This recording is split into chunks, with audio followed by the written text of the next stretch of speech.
Hello children, I am Priyanka Goel. I am your English teacher and today I am going to teach you the third chapter of English grammar of class 6. Topic is articles.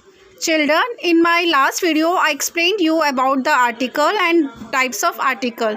I already explained you about the first kind of article, that is indefinite article.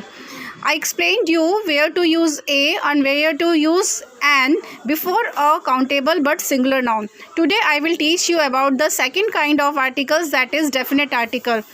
The is known as the definite article as it points out a particular person or thing.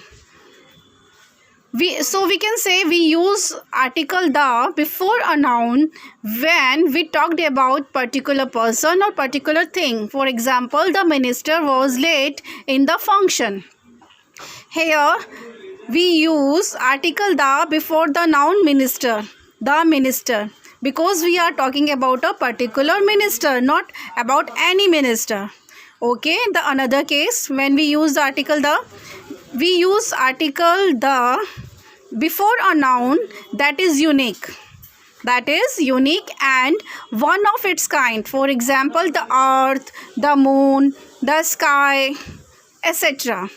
Okay, the third case is when we use the article the, we use article the before a noun that is repeated after it is already been introduced. For example, I saw a boy and girl walking along the mall road. The boy was carrying the girl's bag. Here, first time we use article a before the noun boy, a boy. But when the same boy mentioned again, second time, we use article the boy was carrying the girl's bag. I hope you understood the concept of indefinite and definite article. Bye bye, have a nice day, take care.